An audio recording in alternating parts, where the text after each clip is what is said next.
ときめき。口じゃないって鼻だっつってんのにな。藤本も驚くほど曲にいつも入ってないんだよ。全然入ってない。見ててつまらない。何の感情も感じられないくない今のだ。ロマンティック今花咲く地元の駅、いつもと違う景色に手を離。 Aujourd'hui, j'ai sorti mon plus beau t-shirt pour vous parler d'un sujet que je voulais aborder depuis très longtemps, les idols. Ces dernières années, grâce aux animés et puis à leur apparition dans les conventions, les idols sont de plus en plus représentés à l'étranger, mais je constate tout de même que l'image des fans et des idols en elles-mêmes reste très péjorative. La plupart des opinions qui sont données sur le sujet sont assez biaisées, elles ne laissent pas vraiment le choix que de penser autre chose que les fans d'idols sont tous des pervers et les idols sont des meufs sans talent. Quand t'as passé la majeure partie de ta vie à adorer ça et à aimer une idol, c'est vraiment très vexant et réducteur. C'est comme les gens qui considèrent tous les fans d'anime, tous les otaku comme des personnes sans vie sociale qui sortent jamais de chez eux et qui sont totalement instables émotionnellement. C'est pas le cas du tout et c'est vraiment très lassant d'être toujours associé à cette image-là. Je me considère plus fan d'idol à l'heure actuelle parce que le groupe que je soutenais est dissous et que Suzuki Hailey que je soutiens à l'heure actuelle n'est plus une idol. Cependant, j'ai grandi avec cet univers, j'ai assisté à plus d'une trentaine d'événements, que ce soit au Japon comme en France. Je suis passée par presque toutes les étapes qui constituent ce qu'est un fan d'idol. C'est pourquoi aujourd'hui je voulais vous faire découvrir cet univers avec un regard qui, comme le reste de mes vidéos, sera vraiment le plus objectif possible, mais plus nuancé que ce que vous avez pu voir jusqu'à présent. Mon but, c'est absolument pas que vous deveniez fan d'idol à la fin de cette vidéo. J'aimerais juste vous faire comprendre à quel point leur histoire et le concept d'idol est totalement lié à l'histoire et à la société japonaise, si bien qu'il est impossible à comprendre en France. C'est une vidéo qui va être assez longue, donc j'ai mis un sommaire en barre de description. C'est parti!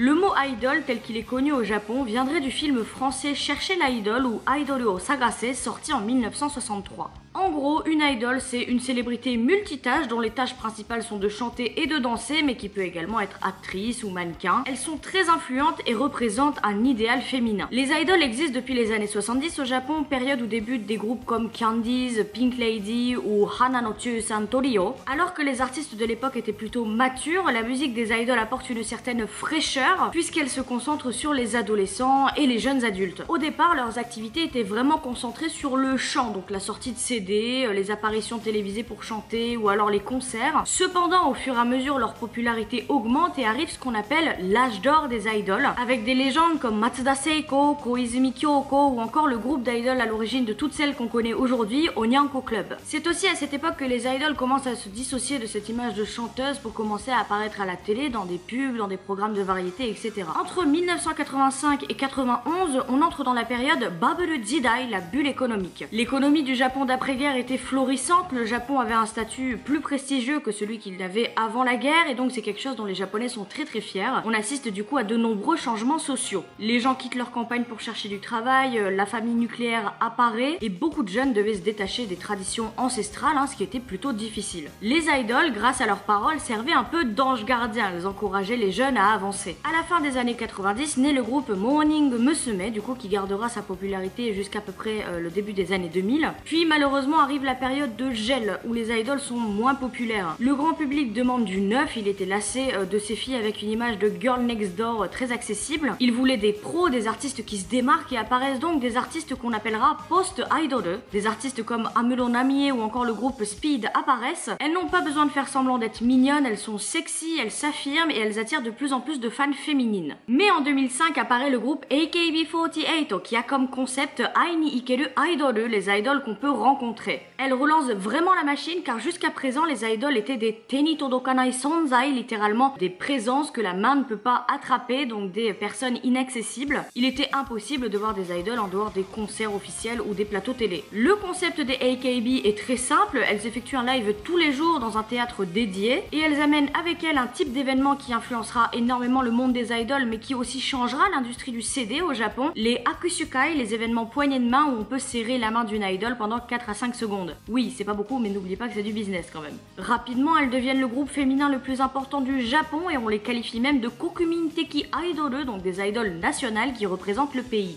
Les AKB gardent le monopole, mais en 2010 on entre dans la période Idol Sengoku Jidai, la période des idoles en guerre. Les médias qui jusqu'à présent avaient l'interdiction de parler d'autres groupes que les AKB commencent à s'intéresser justement à ces autres groupes qui ont des concepts intéressants également. Le premier festival dédié aux idoles se lance avec la participation de 49 groupes et plus de 5000 fans. Des groupes vraiment influents à l'époque comme Momoklo, Denpa Gumi ou encore les Smile Lady entrent en scène. C'est également la première année où les deux agences concurrentes qu'il ne fallait absolument jamais regrouper ensemble, UP Front et AKS, se regroupent et collaborent durant des événements ou dans des magazines. En 2014, 2 concerts historiques des Momoklo ont lieu au stade olympique de Tokyo. C'est le 6e groupe de toute l'histoire de la musique japonaise à avoir effectué un concert dans ce lieu-là, mais c'est également le premier groupe féminin à avoir réussi cet exploit. À l'heure actuelle, selon le magazine Shukan Playboy, on est dans le Cho Idol Jidai, donc l'époque où les idoles sont omniprésentes et où on les voit partout. C'est vrai qu'à l'heure actuelle, on voit vraiment des idoles un peu partout. Les médias japonais de base souffrent d'une dépendance à la célébrité. Les gens que vous voyez dans les pubs japonaises sont très rarement, contrairement en France, des gens inconnus du grand public. Il n'y a vraiment aucun autre pays où la célébrité fait autant partie de la culture que le Japon. On retrouve des idoles dans des pubs pour téléphone, de cosmétiques et même de bouffe, et tout ça, ça fait partie de l'image marketée de l'idole parce que tout ce qui l'entoure, c'est fait pour la vendre. De base, une idole, c'est quelqu'un qui chante et qui danse, mais dans cette société saturée de médias, ce qui rapporte le plus aux agences de promotion, c'est les contrats avec des marques pour que l'idole, pendant un certain temps, apparaisse dans une pub ou alors soit l'égérie même de cette marque. C'est quand même beaucoup plus juteux de signer un contrat rémunéré plutôt que de trimer à essayer de promouvoir un single qui risque de faire un flop.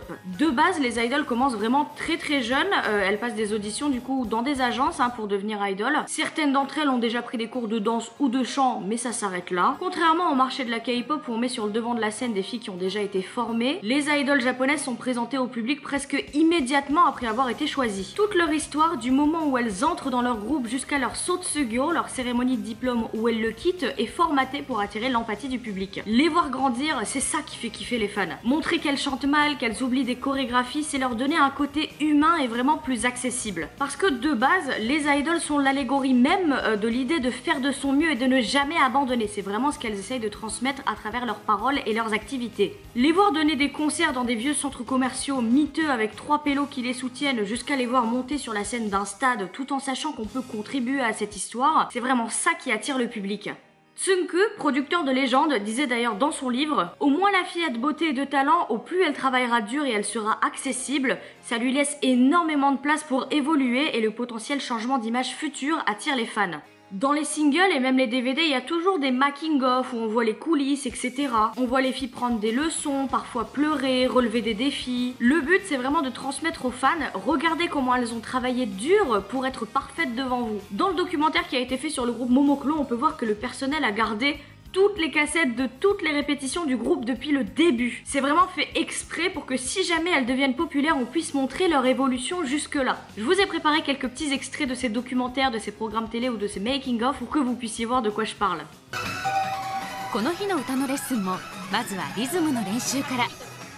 不安げに周りの様子を伺う田村。すると田村出てって。この昨日と変わってる人はいらない。初日歌もダンスもいいところを見せられなかった山賀も全然外した山が出てっていい。全く足が合ってない。昨日も散々言った。出てって。もう行って。邪魔いらない。何度もリテイクを重ねますが音程が取れない和田。練習が足りなすぎるよ。はい。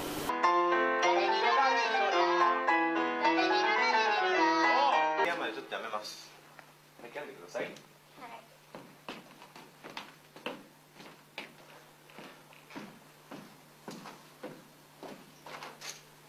君の気持ちはわかるよ。すごくいいやつと思う。本気だと言うけれど何よそれ。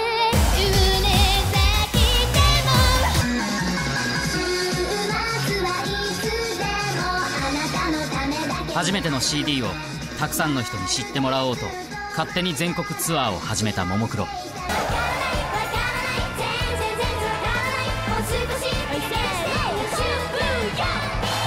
ここでできたらかっこよかったけど全然かっこ悪いわ。はい。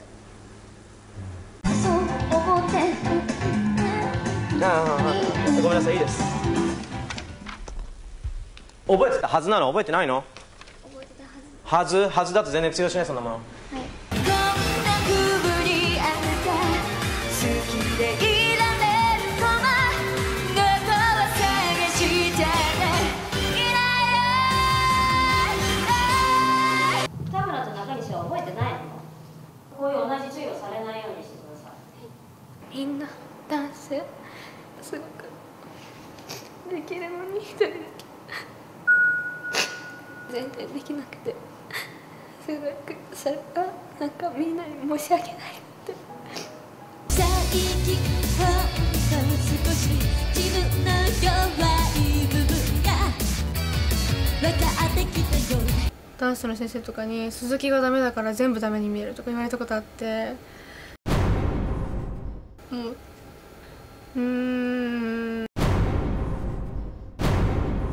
Même la manière de présenter les images, les sous-titres de couleur pour appuyer les propos blessants, la musique de fond, le fondu en noir, les images quand elle pleure, tout ça, ça fait vraiment très contraste avec l'image qu'elle a sur scène et montre son évolution. En général, ce qui se passe, c'est qu'elles ont du coup un défi à relever, elles n'y arrivent pas, elles pleurent, elles sont frustrées, elles se font réprimander, elles travaillent dur, elles appellent au soutien des fans, elles réussissent et elles sont acclamées. Il y a pas mal de fois où ces succès sont un peu manipulés par les agences, du coup comme une carotte qui sert à les motiver. Je vais vous citer un petit exemple. En 2009, l'agence UP Front annonce le nouveau groupe Smile Lady, mais voyant que les membres n'étaient pas très harmonieux ensemble, leur lance un défi. Ok les filles, si vous voulez vraiment être un groupe et sortir votre premier single sous un label en major, il va falloir récolter 10 000 photos de personnes en train de sourire pour rappeler le concept du groupe. Tout ça c'est évidemment très médiatisé, on fait appel à des centaines de personnes, regardez ce groupe-là va tenter de relever ce défi, alors qu'on sait très bien derrière que la sortie d'un single ça met plusieurs mois à être préparé et que la décision finale est déjà prise. Mais ça attire du monde et tous ceux qui ont participé à ça pour aider les filles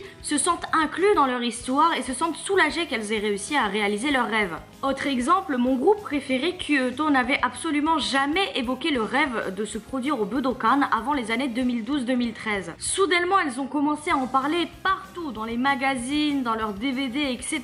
Comme si le staff leur avait dit « Ah ben dis donc, ça serait bien de faire une prestation au Budokan, mais bon, je sais pas si vous en êtes capable. Hein. » Elles ont donc travaillé extrêmement dur, elles ont participé à plein d'événements, etc. où elles ont parlé de ce rêve. Et oh, un jour, surprise, on leur annonce ça. 大切なお知らせをしたいと思います。2013年9月10日キュートの日に毎年イベントを行ってきましたが、今年は日本武道館で単独コンサートを行います。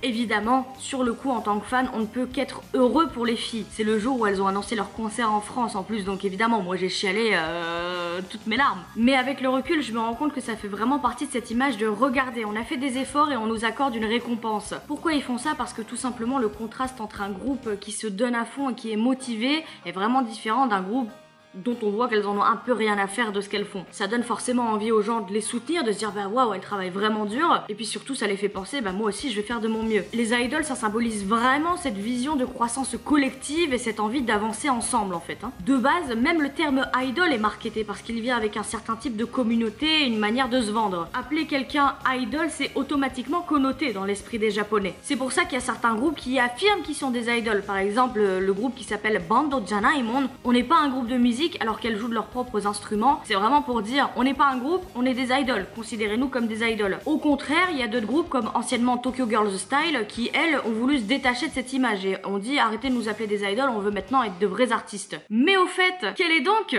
l'image d'une idol?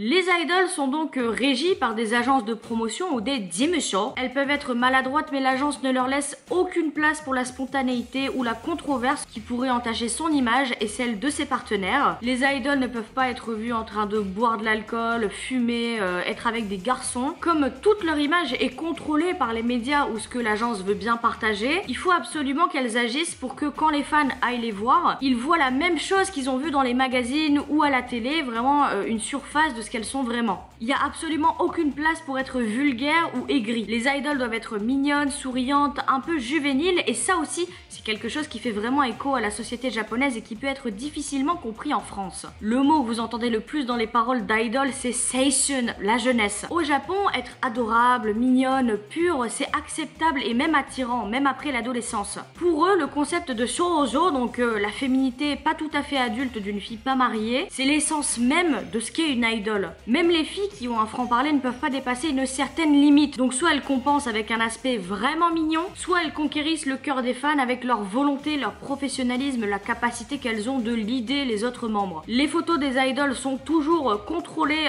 par l'agence ou envoyées par l'agence elle-même. Leur image est d'ailleurs soumise au copyright le temps de leur contrat. Les idoles ont normalement un contrat à temps plein qui peut être renouvelé, cependant dans les plus petites agences il y a des contrats à temps partiel. La plupart ne sont pas aussi bien payées qu'on pourrait se l'imaginer et c'est pour ça du coup que certaines d'entre elles considèrent ça comme une activité après les cours ou alors comme un tremplin vers des activités un peu plus prestigieuses comme le cinéma ou le mannequinat. Elles savent exactement à quoi s'attendre, elles savent très bien qu'au plus elles donnent d'elles-mêmes, au plus l'agence investira dans leur personne et que ça pourrait faire décoller leur carrière. On parlait du fait que les médias étaient très importants pour la carrière d'une idol, mais l'inverse est tout aussi vrai. Les événements de sortie des singles, les futurs concerts, les nouvelles tournées, tout ça c'est relayé dans les journaux. Mais le plus juteux c'est quand même de trouver un scoop sur une idol et c'est pour ça qu'elles doivent éviter le moindre faux pas. Toutes les photos et les vidéos partagées par les médias sont discutées sur les forums en ligne. Souvent c'est que des rumeurs ou des fuites, mais dès qu'ils trouvent une fille avec un comportement qui n'est pas professionnel, ils adorent décortiquer toute sa vie jusqu'à présent. Tout ça pour prouver à quel point c'était sûr qu'elle allait tourner comme ça et surtout ils adorent les procès publics. C'est extrêmement malsain mais les médias japonais et les japonais eux-mêmes adorent analyser les conférences de presse où du coup la personne s'excuse, elle pleure, elle tremble, elle est anxieuse. Ils aiment bien voir la détresse de la célébrité après qu'elle ait fait un faux pas. Vous êtes tous déjà tombés sur les articles concernant Minegishi Minami qui s'est du coup rasé le crâne après avoir été surprise avec un gars chez elle et a été rétrogradée de son statut dans le groupe. Absolument personne ne mérite du coup d'avoir peur de l'opinion du grand public au point d'en arriver là. C'est complètement inacceptable pour nous en tant qu'occidentaux de se dire que la meuf elle a dû se raser le crâne parce qu'elle a été surprise à avoir une relation avec un gars. Et ça tombe bien parce qu'on va maintenant parler des problèmes de l'industrie des idoles.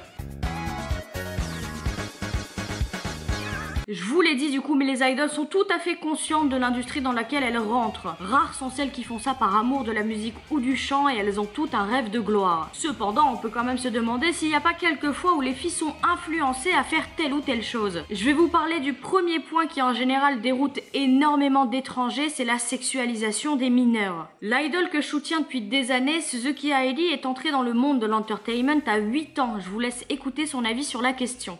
私が結構昔から思ってた変なところは幼いメンバーにめちゃくちゃ色っぽい曲を歌わせる共感当事者小3で私どうして恋人になれないのって言ってるんですよどうして恋人になれないの昔は分からずに歌ってることがもはや正解だったりする、本当に考えるんですよ。一応メンバー同士でこの曲についてどう思うかっていう会議するんですよ、ちっちゃい頃から。なんかマサラブルージェントとかも中学生ぐらいの時になんかこの振り付けってもしかしてちょっとそういう感じかしらみたいな違和感が出てくるの。体が大きくなってきてそれが一番恥ずかしい時期っていうのがありますね。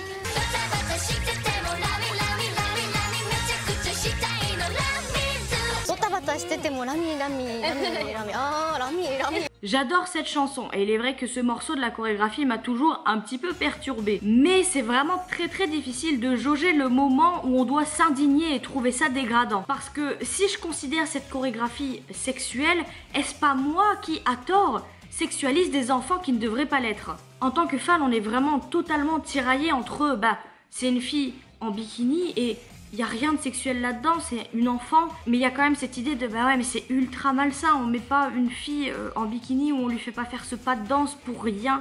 Le fait qu'une membre officielle du groupe de l'époque confirme ma pensée, ça m'a vraiment perturbée. Je me suis dit Ah ouais, quand même. L'un des objets qui montre le plus la popularité d'une idol, pour voir si elle est en vogue à l'heure actuelle ou pas, c'est la sortie de Shashinshu. Littéralement, ça veut dire collection de photos. C'est un très beau livre, du coup, composé de photos shootées par un photographe professionnel où l'idol est mise dans différentes situations. Ça dépend du concept du livre, mais la plupart du temps, elles sont mises dans des situations de la vie quotidienne, donc en train de faire la cuisine, aller à l'école ou être en yukata pour un festival. Le premier photobook d'Airi est sorti en 2007. Elle avait 13 ans. Et à 13 ans, il contient déjà des photos d'elle en maillot de bain. Je vais pas vous montrer les photos parce qu'elle était mineure à l'époque, mais elles sont plutôt chou. Il y a rien de sexuel. Elle est en train de jouer avec une bouée, etc., un ballon dans l'eau. Enfin, c'est pas encore arrivé au stade du ultra malsain non plus. Quelques mois plus tard, la même année, elle sort un deuxième photobook.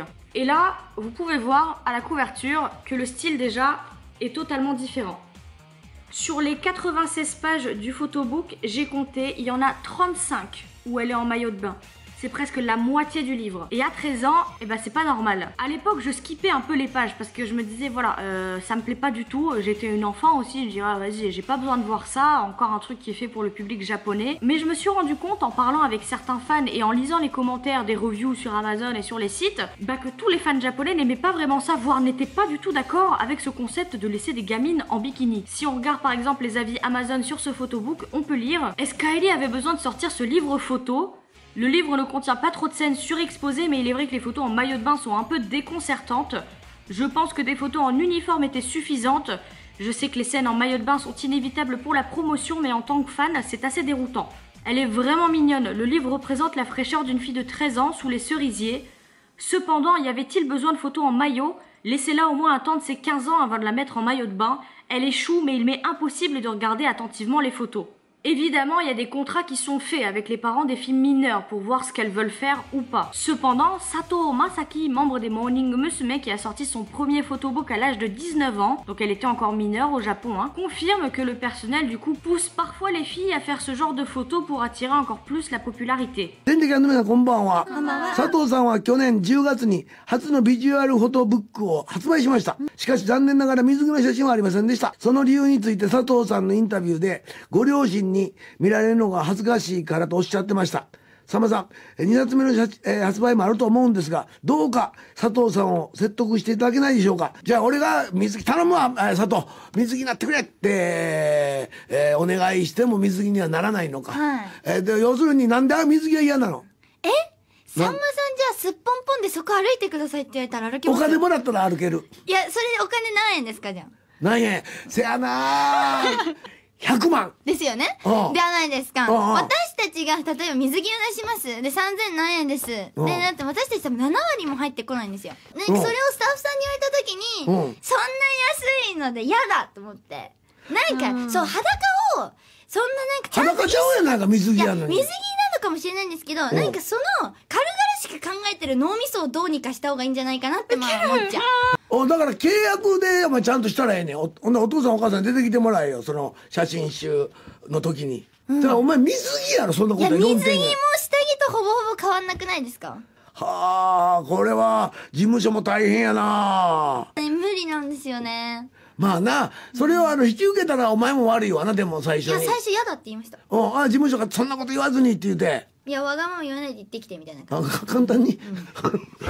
Et je pense que même si la plupart des filles savent très bien ce qu'elles font, parce qu'au bout d'un certain âge, t'as quand même la maturité nécessaire pour te dire que si tu poses en bikini, les photographes vont pas utiliser que la photo de ton visage. C'est très facile de manipuler les plus jeunes en leur disant: regarde, on va sortir un photobook, ça va faire kiffer les fans, tu vas être encore plus populaire. À l'heure actuelle, dans l'agence UP Front, en tout cas, les filles ont le choix. Ils ont d'ailleurs lancé un tout autre type de photobook, du coup, qui s'appelle des visual photobook, où les filles sont mises dans des situations naturelles, sans forcément de maillot de bain. Bref, comme on s'attend à le voir dans un livre photo classique en fait. Si j'insiste sur les photobooks pour vous exprimer à quel point c'est quelque chose d'important dans la carrière d'une idol, c'est parce que parfois il est utilisé comme moyen de pression ou du coup comme punition. Et là, on va aborder le deuxième point important, c'est le culte de la maigreur. En 2010, un défi a été lancé aux membres des Momoclo pour qu'elles passent sous un label major. Elles devaient pour cela avoir atteint leur poids idéal en tant qu'idol. Ils ont donc organisé une pesée publique pour vérifier leur poids. Soi-disant c'était un événement pour le fun, mais c'était pas amusant du tout. Toutes les filles ont dû se peser en public devant les médias et Takagi Reni était la seule à ne pas avoir réussi à atteindre son objectif. Elle dépassait son poids idéal. À l'époque, elle était leader du groupe, c'est extrêmement humiliant. Elle a promis qu'elle arriverait à passer son poids idéal avant le début du groupe en major et finalement le groupe a réussi à passer sous son label major. Mais en parallèle, à cause de ça, on soupçonne fortement Reni d'avoir développé un trouble de l'alimentation.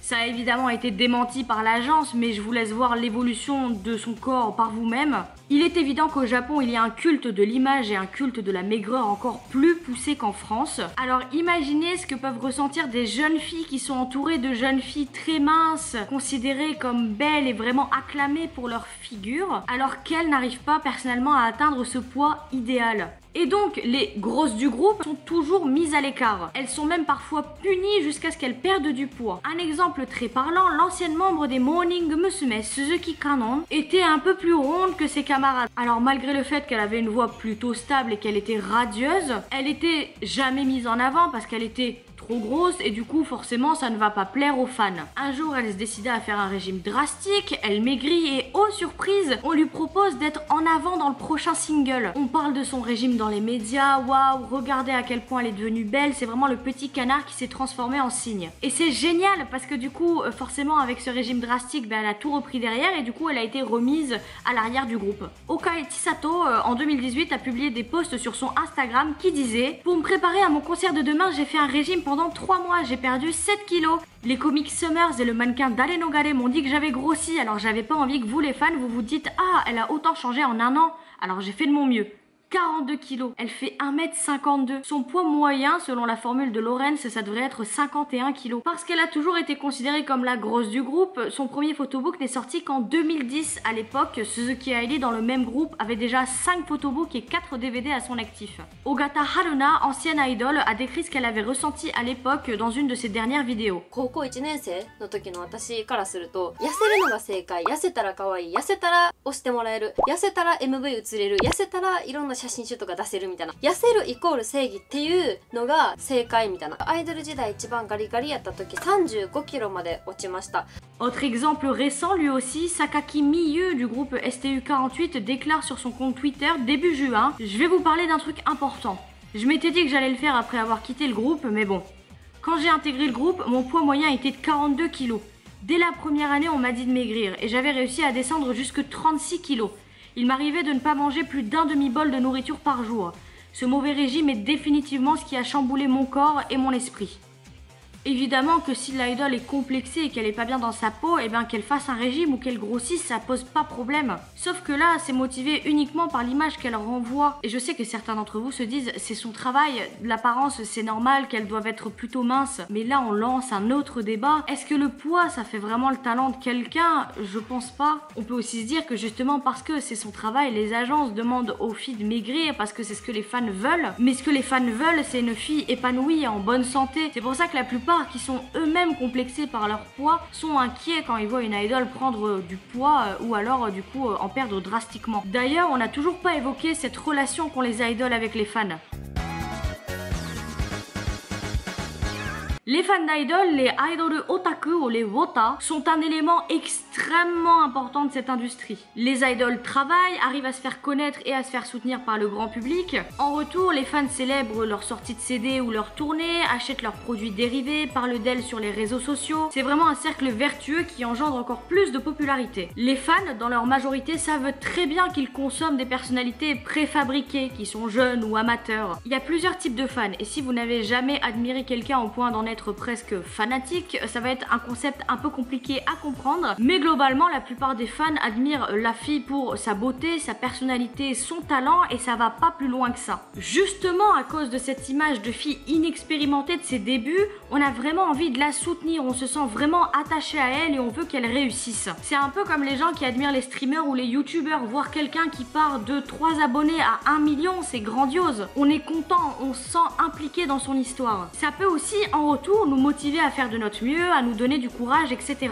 Dans tout ça, il y a quand même un aspect de gratification instantanée. On veut quand même se faire remarquer en commentant ses posts, en participant aux événements. On espère qu'elle voit qu'on est là et on veut lui dire regarde, je suis là pour te soutenir quoi. Au plus on participe aux événements, on achète de goodies, on commande, ben on soutient financièrement la fille et en même temps on affirme sa loyauté envers elle. Les idoles en jouent beaucoup. Nombreuses sont celles qui sont là en mode continuez à veiller sur moi s'il vous plaît, je vais faire de mon mieux. À la période où il y a eu les post-idoles, du coup, où des filles plus sexy ont commencé à apparaître dans l'industrie de la musique, les fans d'idoles ont commencé à être très mal vus. Les wota hommes étaient considérés comme des pervers incontrôlables et les filles comme des hystériques. Cependant, la communauté de fans est composée d'énormément de personnes différentes. Des hommes mariés avec une vie classique qui travaillent dans un bureau jusqu'aux hommes un peu plus marginaux, des femmes au foyer aux jeunes lycéennes et même des enfants et des vieilles personnes. De ce que j'ai pu comprendre en discutant avec de nombreux fans japonais, c'est que les hommes voient dans les idoles une femme douce, etc.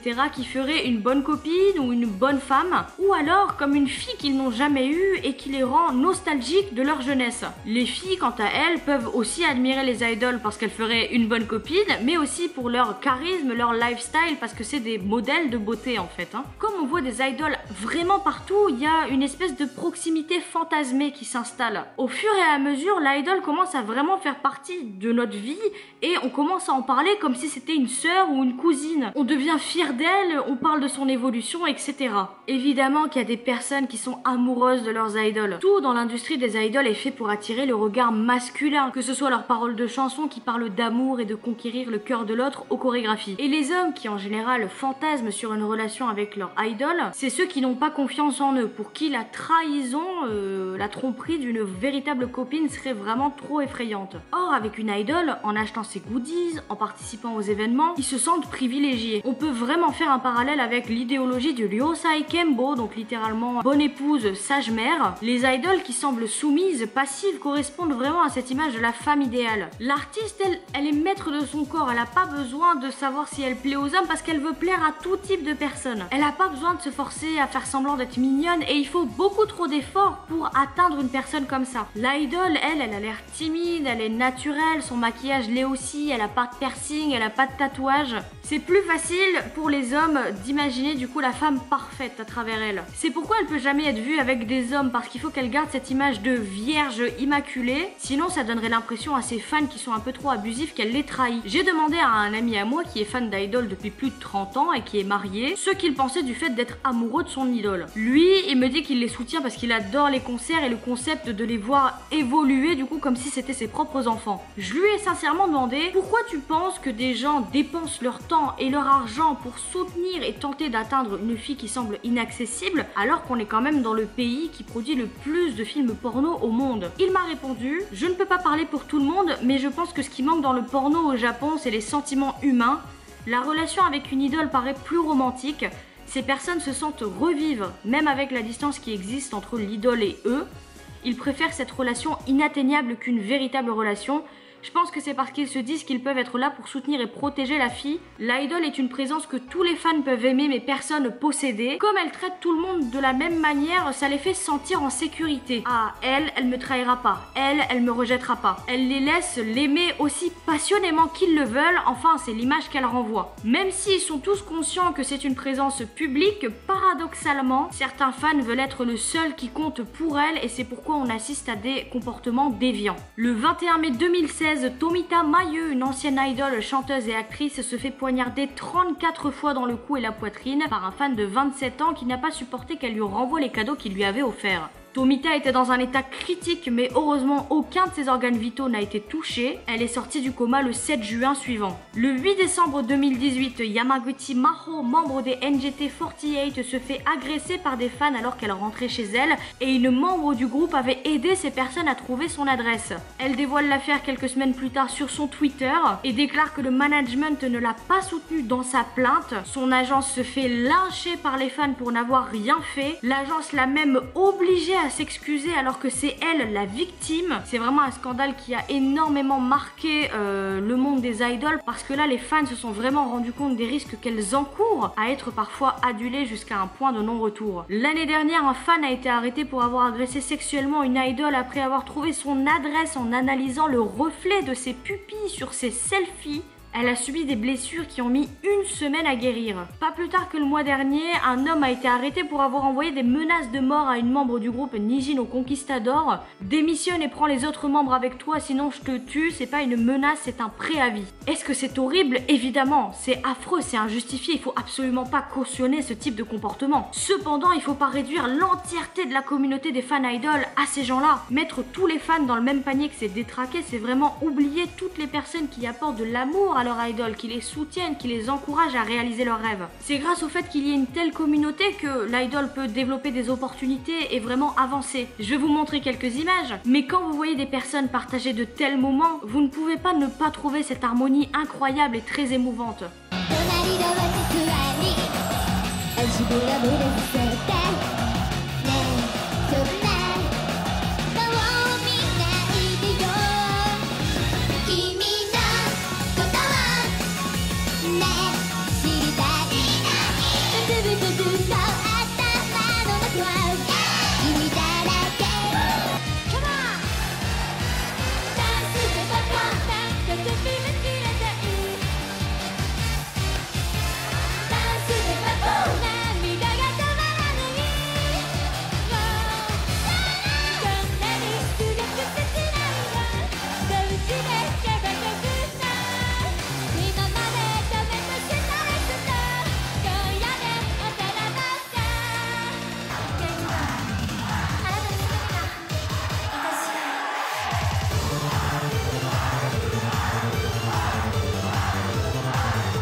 Ça me manque de ouf. À l'heure actuelle, dû au changement au sein de la société japonaise, l'industrie des idoles évolue également. D'un système très machiste géré par des vieux qui ont des pensées arriérées, on passe à un système beaucoup plus équilibré où de plus en plus de femmes prennent la relève. Il y a de plus en plus de managers, de producteurs et de personnel qui sont des femmes. Ayant conscience des complexes des filles, des dangers du milieu, elles sont plus à même de les accompagner et de les conseiller pour ne pas que les filles aillent trop loin. Les filles sont un peu plus libres de leur corps, elles expriment plus leur opinion sur certains sujets. Il y a plein d'anciennes idoles qui du coup partagent leur expérience. 私たちアイドルやってたやんか、アイドルっていうこの文化って言ったらもう、まあ、男性アイドルももちろんおるけど、女性アイドルってもう性別で出来上がってるからさ、こっちからしたら自分のそのアイドル的な意味でな、可愛さは武器やとかさ、セクシーさは武器やとか思ってる、それを武器とかそういうのじゃなくて、なんで女の子は可愛くないとあかんのみたいな、女の子でもかっこよかったんやみたいな、ツイッターとかになんか写真あげます、なんかエッチなコメントが来るとします、嫌やん、やっぱ嫌やけど、しゃあないやんと思ってて、我慢しなあかんと思ってん、だってそういう職業やし、そういう風に見せなあかんから、けどそれは別に我慢しなくていいことなんやって思ったり、気づいたみたいな。L'interdiction d'avoir un petit ami n'est pas une règle qui risque d'être abolie sous peu, mais ça évolue. Pourquoi? Parce que à l'heure actuelle, le public d'idoles commence à être de plus en plus jeune. Les jeunes fans sont beaucoup plus intéressés par la musique ou le fait de s'éclater en concert en faisant du wotage, du coup les calls, etc. que vous avez entendu dans les vidéos précédentes. Ils en ont de plus en plus rien à faire de sa vie privée tant que l'idole reste professionnelle sur scène. Certaines idoles annoncent même devant leurs fans qu'elles vont se marier et la décision est totalement acceptée. します。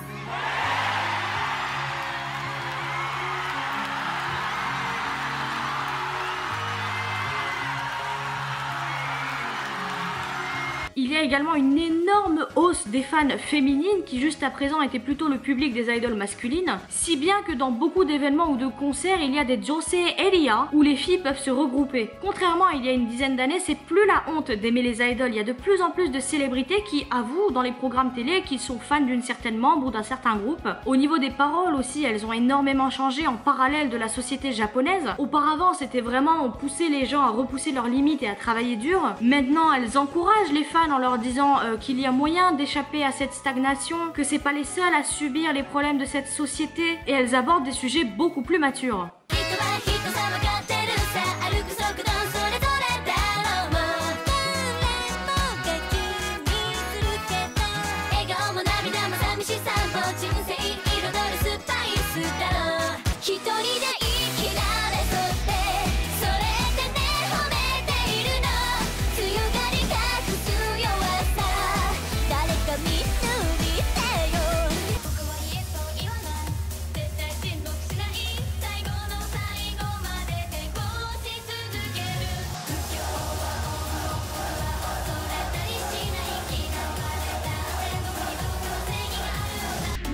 ちゃダメ待ってるだけじゃ進まないって遠くに知ってるでしょ夢中だらけねこの世の中は信念をね貫くしかない。